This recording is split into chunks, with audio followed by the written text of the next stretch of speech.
based on my discussion this morning with Adrian, we're going to review the EMM components for inpatient coding. We're going to talk about the nature of the presenting problem and how that factors into medical necessity and reporting the level of service. Now, I know that you don't actually choose the CPT codes, but what's important is to make sure that your documentation reflects the work that you're doing so that the coders can then choose the correct code and you get reimbursed appropriately. We'll talk about using time to determine the level of service, and then we'll talk about critical care as well. Now, we have, UWP has what's called the LMS. Are you familiar with it, the Learning Management System? It's a great library for additional resources. So if you're looking for more information on exam or time or critical care, shared services, any of those things, there's an LMS for that. So there's a module. So feel free to use those LMS modules. There is more critical care education coming up in September, I hear. I encourage you to go to that as well, because this is just an overview. And then we'll field any questions that you have. And again, I am covering for UWP, so at the end of this slide and in your packet, their contact information is on that last slide. That's the main people that you would contact with questions or any follow-up information. Okay. So I like to start off with this slide, and the reason is because some people like to think that coders and auditors just make up stuff as we go along, and it's just not the case. We have two main resources. The first one is CMS. We use the 1995 documentation guidelines, and then the second one is the CPT book, which is written by the AMA. So they don't always sing the same tune, so we have to really just make sure that we're well versed on both sources and then combine them together to provide the appropriate education for you. So I like this slide. This comes right from the CMS manual. Medical necessity is the overarching criterion for payment, in addition to the requirements of a CPT code. It wouldn't be medically necessary or appropriate to report a higher level of service when a lower level is warranted. It's not about the volume of the documentation. It's not about the quantity, it's the quality. You can write a good quality note in very few words and make sure that all of your components are hit. It doesn't take a book to report a level of service. So, okay. And so you said that CMS is one resource, Yep. resource, and what's the other one? CPT. So they're the ones that write the code book. Yep. And CPT is AMA. Yeah, it's written by the AMA. And then CMS writes the documentation guidelines. So we go by, CPT has this kind of broad overview of the guidelines, and then the CMS documentation guidelines go into further detail of those components that are required. So how many HPI or review a system, so we'll go through that.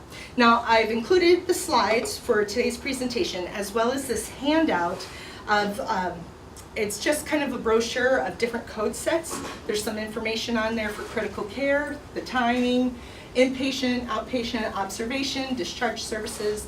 That's all there for you to review and to have handy. Okay, so back to medical necessity being the overarching criterion for reporting a level of service. There are two ways to report a level of service. There's one, using the key components of evaluation and management. That's history, exam, and MDM. So in your chart note, that's your SOAP note, your subjective, objective, assessment, and plan. Then there's also the nature of the presenting problem, these contributory components, counseling, coordination, and time. So we'll review those as well. Now for new patients, those initial visits, all three key components, history, exam, and MDM, must meet or exceed the same level to report that level of service. And we'll show you that in a little bit and go through some examples. With your subsequent visits, only two of those three key components need to meet or exceed. All right, so this is where CPT and CMS tend to differ. CPT likes to give you 5 different types of presenting problems, where CMS only gives you 4. So because I tend to defer to less is more, I'm going to actually merge these top 2 presenting problems together, because what's the reality that you're actually going to see something that's minimal, self-limited, or minor in the work that you're doing? These are problems that are transient in nature. They are resolving or resolved. They may not even require the presence of a physician.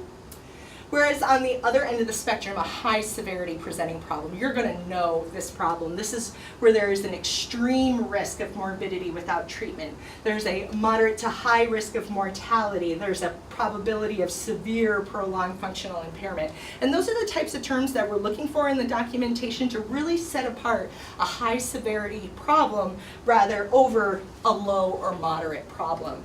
Now, your low severity problems, those are problems that are acute, uncomplicated illnesses or injuries. This one stable chronic illness, full recovery without functional impairment is expected. And then you have your moderate severity. This is where there is a moderate risk of mortality without treatment. There's an uncertain prognosis. There's an undiagnosed new problem.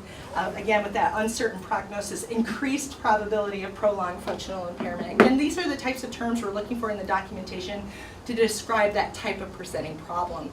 Now, we all have a high risk of mortality, right? Until you scientists fix that and make us all immortal. So really, it's the matter of what the patient is presenting with. What is the problem or problems at that encounter, at that visit, at that face-to-face, and what's the probability of functional impairment, morbidity, mortality? Any questions about that? So this is language that they need to use in the inpatient record if they're doing the assessment and plan or problem. In the assessment and plan, it's appropriate and important to document if this is a problem that is of extreme risk versus moderate risk. So do providers always say extreme? No, but this is how you paint the picture and tell the story. What are your differentials? What are you concerned about? What are you ruling out?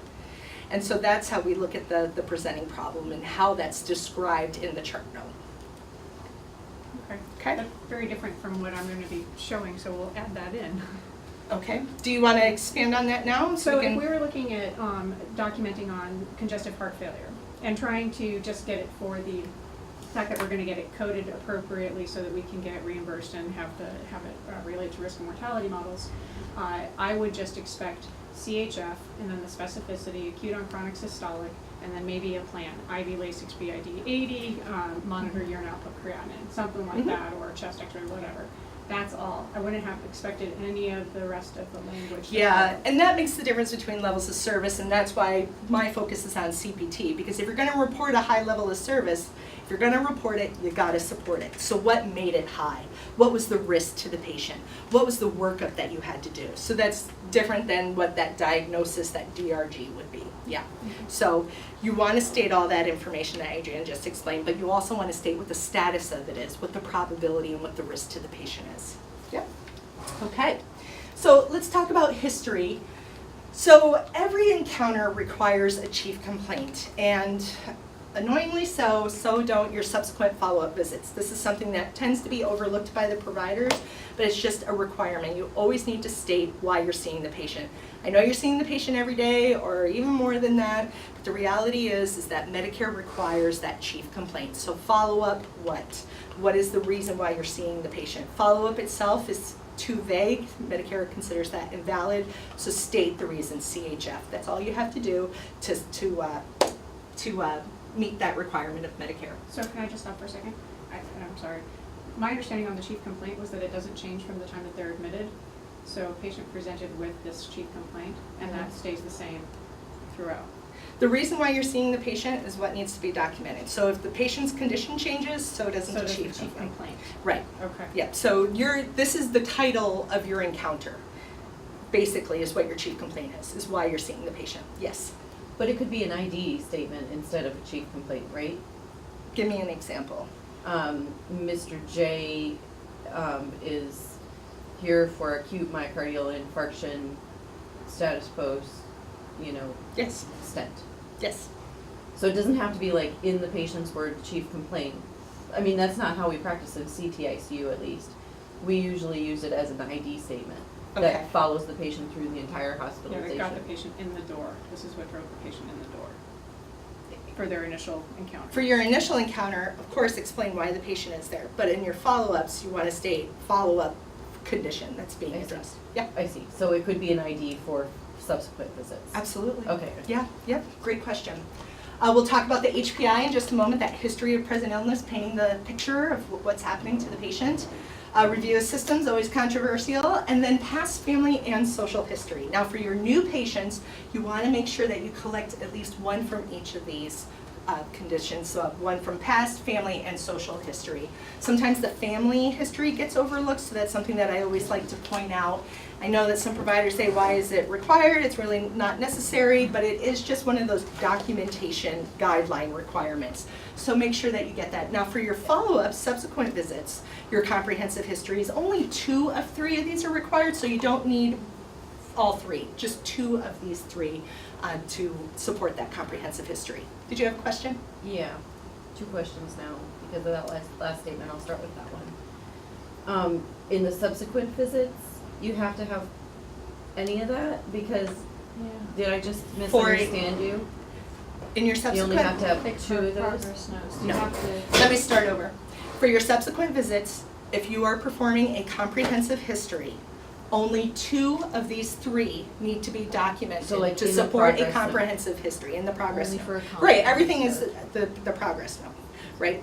But if you're reporting and documenting a comprehensive history, what supports a comprehensive history is only 2 of these 3. Whereas a comprehensive history for a new patient, an initial visit, is all 3. I see. Yep. I see. Yep. All right, so that's not really applicable necessarily unless they readmit to the ICU and we've already seen them once before. Or actually, if they were admitted to another cardiology service, like cardiology A on the floor, and they get sicker and have to come to the ICU, we're cardiology CCU. So it's not an initial visit for us, it's a subsequent visit for us, even though we're writing an admit note. Is that correct? That's correct. Okay. Yeah. All right, good. Oh, really? Yeah, We because. wouldn't bill that as an admit? Correct, we would write it as an admit, and we Yeah. don't know what they will bill it as. It will depend on on what we put in the note. Mm-hmm. Okay.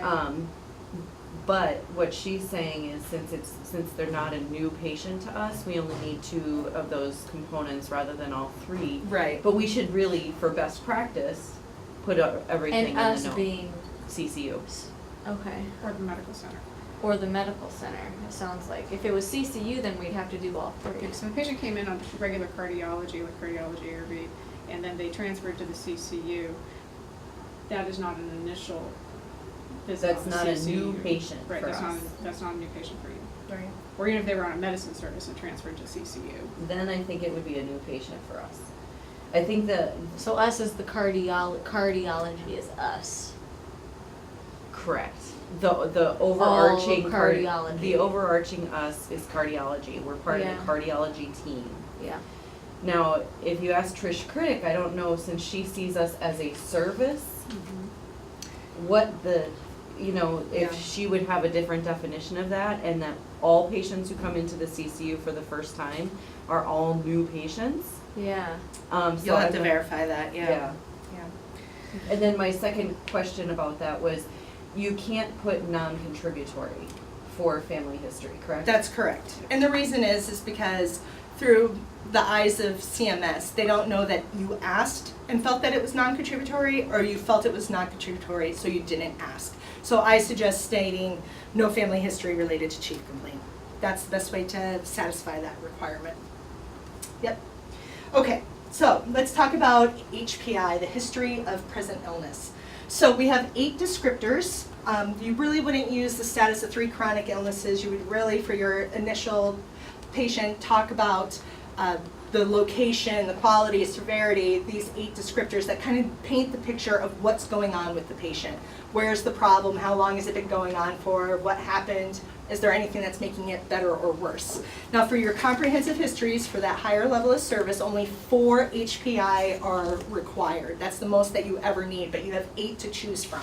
So this is pretty easy to knock out in 1 or 2 sentences, but making sure to capture at least 4 of those for your initial visits.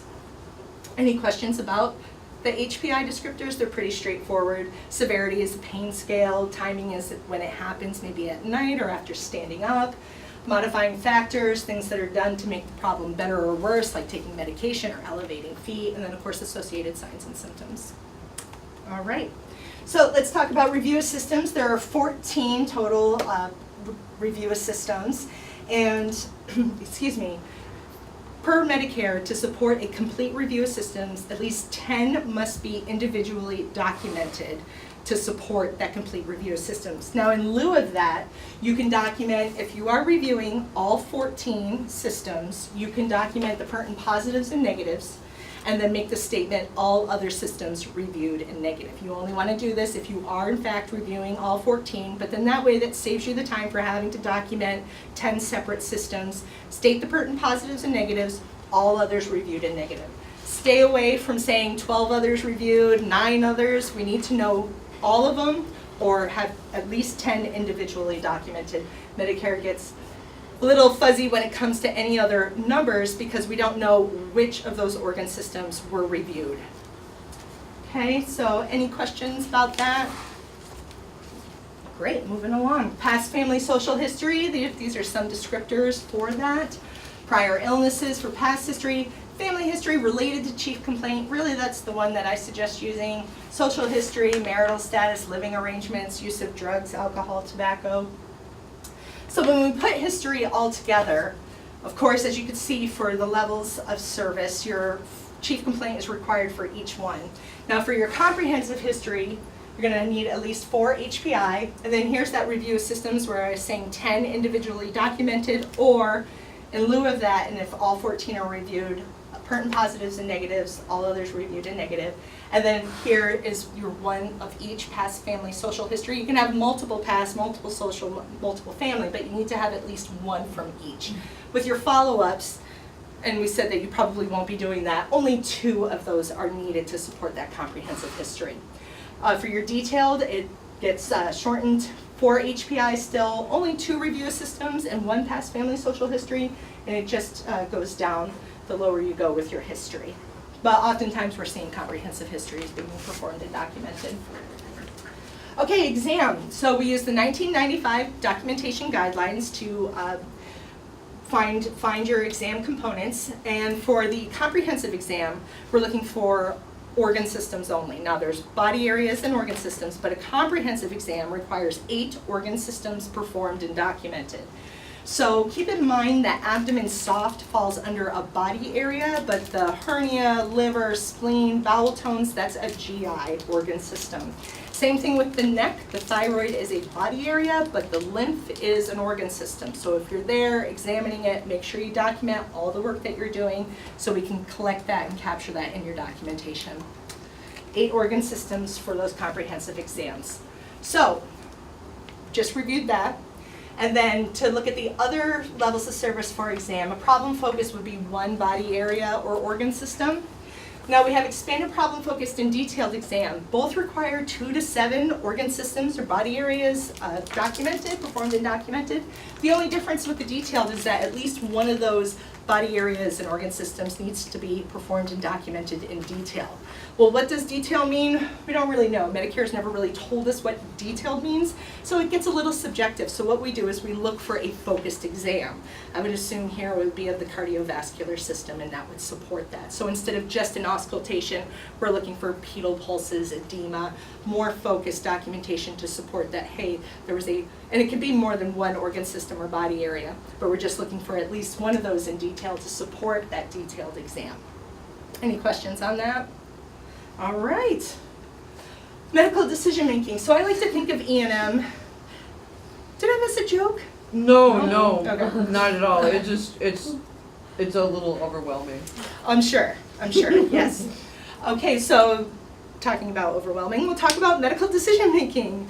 So I like to think of E&M, evaluation and management, like the Russian dolls. So you have history, exam, and MDM. And then within MDM, you have these more dolls that come springing out. You have the number of problems you're addressing, the status of those problems. You have the amount of workup that you're ordering or reviewing or having a discussion with someone with. And then you have that patient risk, those 3 factors. And then within patient risk, there's even more dolls that come flying out. But we'll get into that in just a moment. So let's talk about Section A. This is the number of management diagnoses and management options that you're addressing. Now I don't expect you to think about points, but I wanted to show you this slide from a coder/auditor's perspective. The max number of points given in this section is 4. So anytime you have a new problem, not just a new patient, because you can have an established patient that has a new problem. Anytime you have a new problem, you're going to have at least 3 or 4 points, depending on if you're doing any additional workup, which I'm sure that you are. So you're probably going to find yourself maxing out in Section A quite often. What's important is in your subsequent visits, what is the status of the problem? Because every problem is assigned a point. So your documentation to state if something is improving or not improving, controlled or not controlled, getting better, getting worse, that will determine if it's a 1-point or a 2-point problem. And this can make the difference in your level of MDM and quite possibly your overall level of service. So if your follow-ups, I don't necessarily like the term stable or unchanged.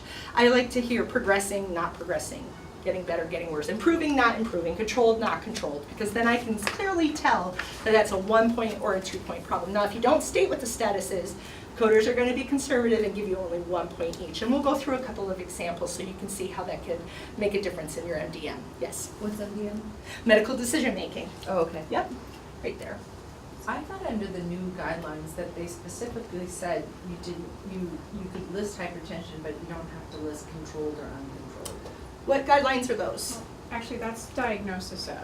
Okay. So ICD-9, they're going into ICD-10, there will no longer be a such thing that we can even code uncontrolled or controlled hypertension. Hypertension is just hypertension going forward. That's what I heard. Yeah. Okay, so that's on the diagnosis side. On the CPT side, that is still the same. When that coder or that auditor is looking at your chart note and they want to apply the appropriate level of service, that's where your documentation stating what the status is will make a difference between levels. Yeah, very good.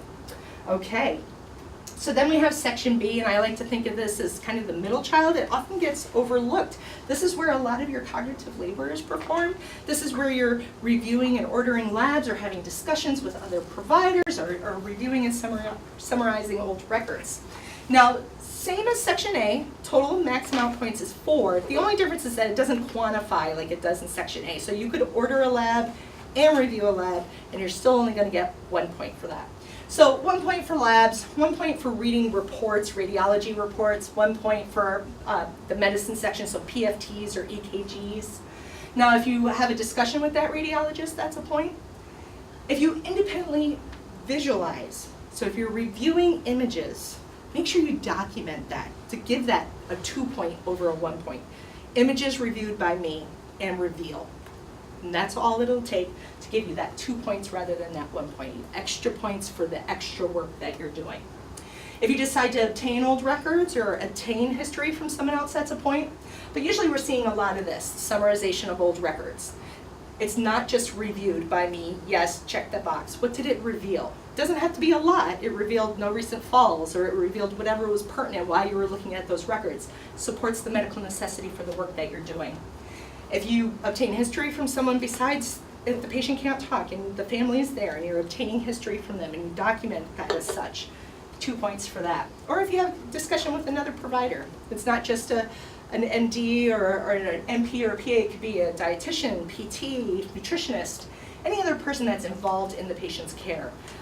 Having that discussion will give you 2 points. So you may find yourself maxing out 4 points in this section as well. Any questions about B? Okay, and then here's where it gets fun, I guess is the right term for it, the table of risk. Okay, so when we were talking about those presenting problems earlier, we had 5, now we're down to 4. So you can see here are some examples of presenting problems. They're just examples, so they may not apply to everything that you may see or address, but you can see how the acuity gets more severe the higher the presenting problem is. This diagnostic procedures ordered, this is like in your Section B, so your x-rays, your labs, those kinds of things, and you can see that the acuity goes up. Same with management options selected. So any one of these columns will determine the overall risk to the patient. So you may have a chronic illness that's mildly exacerbated or an undiagnosed new problem, but you may decide to have elective major surgery, maybe that's not the best example. You may have an acute, a complicated injury or illness with elective major surgery with identified risk factors. Then at that point, that would meet the overall risk of high. But really, it's usually the nature of the presenting problem that's usually driving the overall risk to the patient. So you guys are reading our assessment and plan in order to extrapolate this information, correct? Yes. Yeah, and that's where that documentation says high probability, moderate or complicated, still working out, differential diagnoses. That's the terms that we're looking for to determine what the overall risk is to the patient. That's how you paint the picture for that coder to be able to catch the right code. Yeah, very good. So then when we put this all together, just like established patient E&M, we're looking for 2 of these 3 components to meet or exceed the same level. So you may have a new patient to you, and you're doing additional workup, okay? So you got that 4 points. Let's say you order a lab, you review an x-ray report, and you do a review and summarization of an old record. That's 4 points here in section B. You have an undiagnosed new problem with uncertain prognosis. That's going to fall into moderate risk to the patient. You have had these 2 sections meet high complexity MDM. It's not always the patient risk that's going to drive the MDM. It's the amount of problems, if they're new or established to you and what the status is, as well as the amount of workup that you're doing, ordering, or having a discussion with someone else about. So we think about these 3 factors in MDM to come up with the overall level of medical decision making. Now this can be important, especially with your established patients. If you're not stating the status, again, you would only get 1 point. So instead of possibly having 4 points in section A, you have 2 points in section A. Let's say you reviewed a lab and you have chronic illnesses that are mildly exacerbated. It's falling under moderate. Only 2 of these 3 have met low complexity. So what could have been moderate complexity based on the status of those problems now drops to low complexity because of the missing documentation to support that level. Does that make sense? Okay, great. So here are your code sets. Pretty simple, 3 of them. The only difference between these 2 is the medical decision making. That's it. So that comprehensive history, comprehensive exam, make sure to get that family history. Make sure to document bowel tones because it'll make the difference between a 99223 all the way down to a 99221. You've done the work of a 3. It's all there. It's just missing those CMS components that are required. Hi there. Hi, Todd. Okay. And then we'll talk about time. And well, actually time, yeah, I think we will talk about time in just a moment. Here's your follow-up visits. You can see that your histories and exams drop down. You actually don't even need a comprehensive history for that high level, just a detailed. That's your 4 HPI, your 2 review assistants, your 1 past family social history, and or a detailed exam, because we only need 2 of these 3 key components. That's all that's required. So that detailed exam is at least 2 body areas or organ systems with 1 of those in detail. And then your time thresholds have dropped considerably from the new. Discharge services, do you do those? Yeah. Okay. We do. Yes, Great. we do. So they're time-based codes. They are time-based codes. So what we're looking for in the documentation is your final exam, your discussion of the stay, and then your instructions for continuing care to all relevant caregivers, preparation of records, prescriptions, and referral forms. These are time-based codes, so you have to document how much you spent. If you spent 90 minutes, but you didn't state how much time you spent in the medical record, you will only support a 99238. So we would just have to defer to the lowest, be most conservative with that code. So document your time so we can capture the appropriate code. Any questions on that? Do you care if we write the exact amount of time, or do you just want more than 30 minutes spent discharging this patient? The exact time would be best, however, it's not. When I hear more than 30 minutes, is that 31 minutes or is that 40 minutes? So I would rather read 40 minutes was spent, but you can just say more than 30 if you feel Okay. comfortable doing so, yeah. And we know that you're not walking in with a stopwatch, so just use Yeah. your best judgment on that. Yeah. Okay. Okay. Admit, discharge same day? Oh, probably Okay. not. No. All right, very good. I didn't know, so I added it. Observation. Possibly. Okay, so same thing with your initials. The only difference between these 2 codes is the medical decision making, and then you have your time threshold. Your subsequent, same thing. We only need 2 of these 3 to meet or exceed the same level to determine the level of MDM, or overall E&M, excuse me. Okay, observation discharge service. So this is just a one code. It's not time-based, but we are looking for all the same things, that final exam, discussion of stay, instructions and preparation of discharge records. Okay, so I didn't add the time, so I'm going to talk about that right now. You can use time to determine the level of service in lieu of the E&M components. Time is used on the unit or floor, and it has to be all for that patient. It can't be working on any other patients or doing anything else. Your documentation must state total visit time, and then more than 50% was spent in counseling and or coordination of care with a brief summary of those components. So just stating in counseling and coordination of care is too vague. We want to have a brief summary. It doesn't have to be a lot, just a discussion with another provider regarding, or a discussion with patient working on XYZ. That's what it's going to take to support that. Now, CPT guidelines, the CPT book, always says that time trumps your E&M components.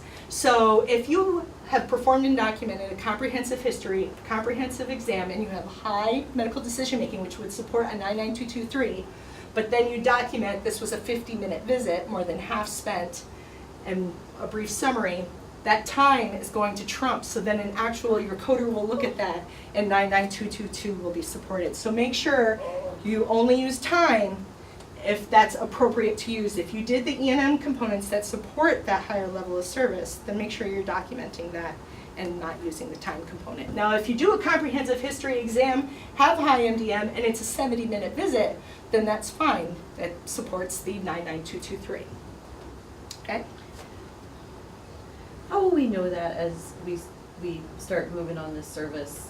Because you say that and suddenly I'm like, oh my God, so many of my notes would have been a high level of service, and I've always been afraid to put more than an hour down, you know, and so therefore I'm bumped down to the 99222.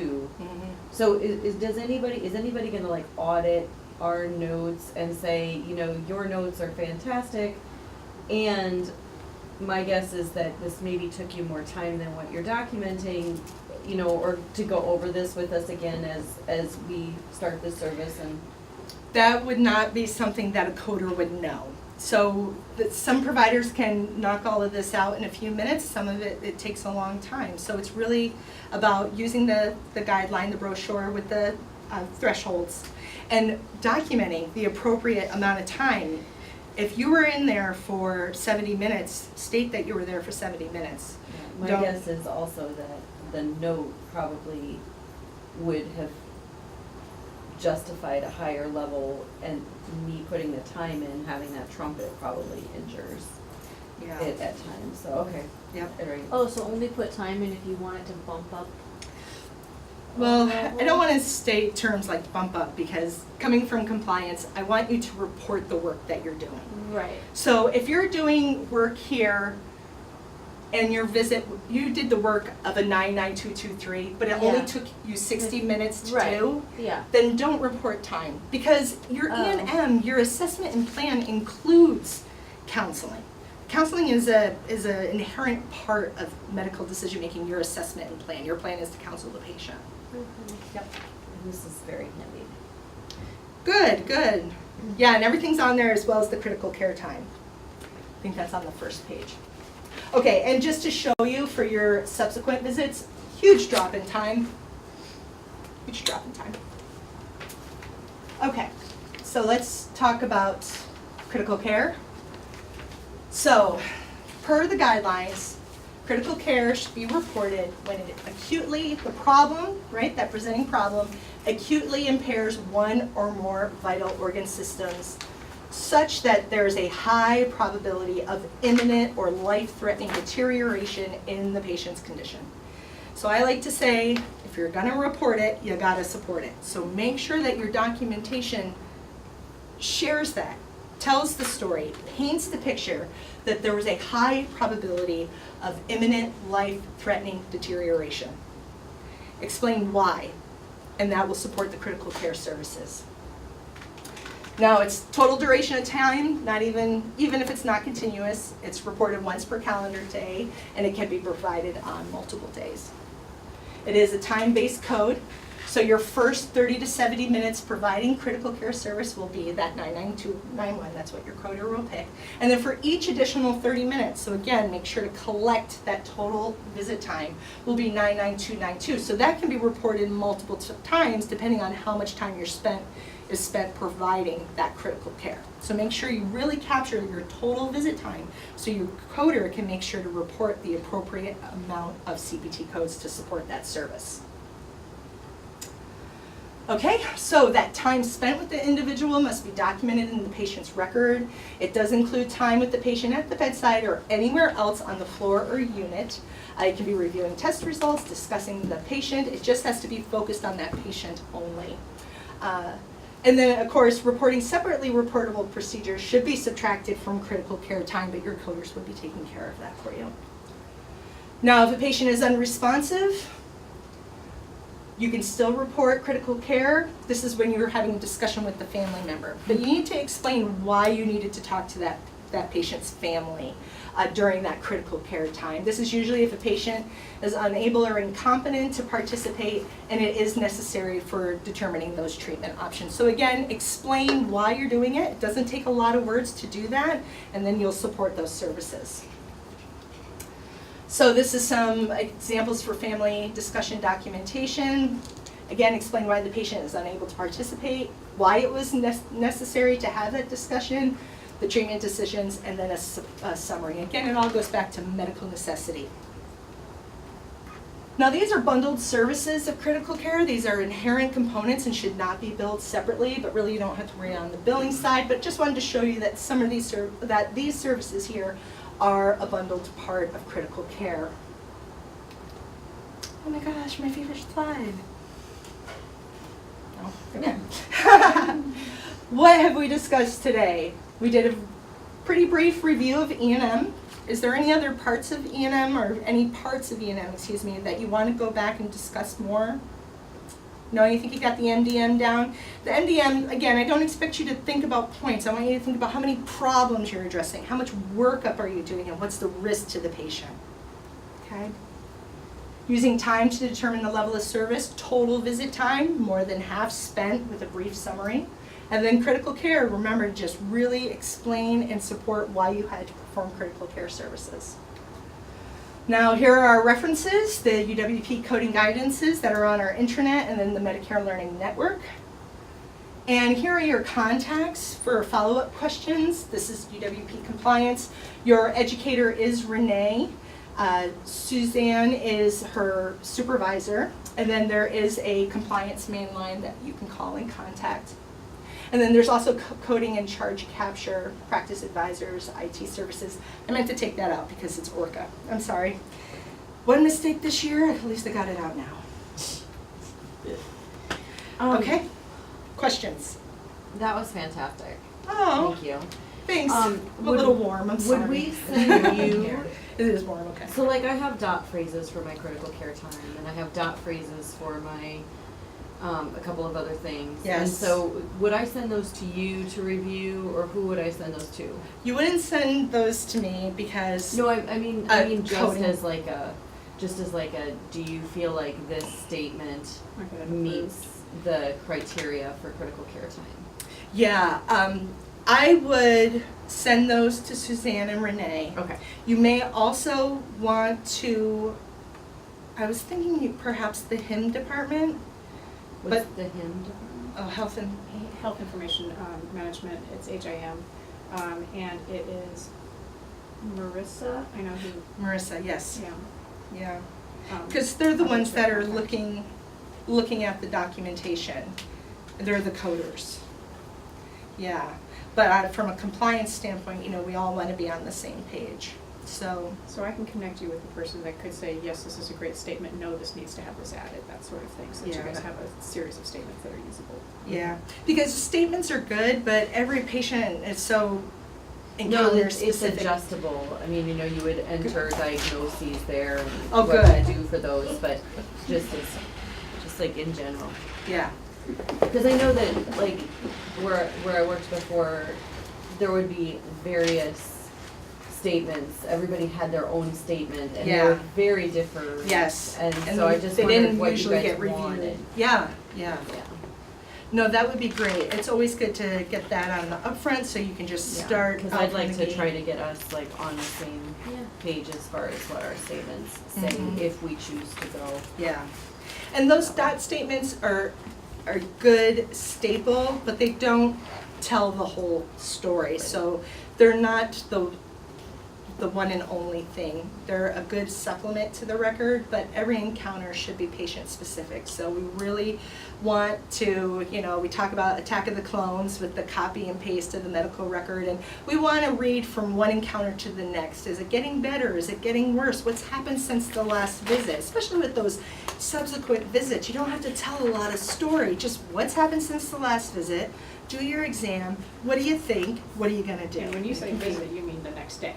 Yeah, I mean, it's, for It is. me, a visit is the patient's been discharged, admitted, discharged, admitted. So a visit for you is the next day. yeah, every time you're visiting with the patient and making a chart note on it, to me, that's an encounter that's a billable service. So we wanna know from day to day, I understand that chief complaint every time, we just, had a note 24 hours ago. It's just one of those requirements, and we wanna know, is the problem getting better or worse? What are your thoughts, and what do you wanna do about it? Yeah. Will anything in your world change with ICD-10? That's a great question. Well, yes, in the sense that in order to report the highest specificity of code, we want to make sure that the documentation is there to support it. So laterality, left versus right. For some codes, what the manifestation is. So yes, the answer is definitely yes. We're looking for more specificity that's been there before. Unspecified why. If you don't know if the hypertension is benign or malignant, an explanation as to why. So when that unspecified code is documented, that it's supported when it goes out the door. And I can actually touch on that. Oh, good. Good. Don't worry. But I think it's down. Anything else? Okay. No, thank you so much. Thank you. For making time for us.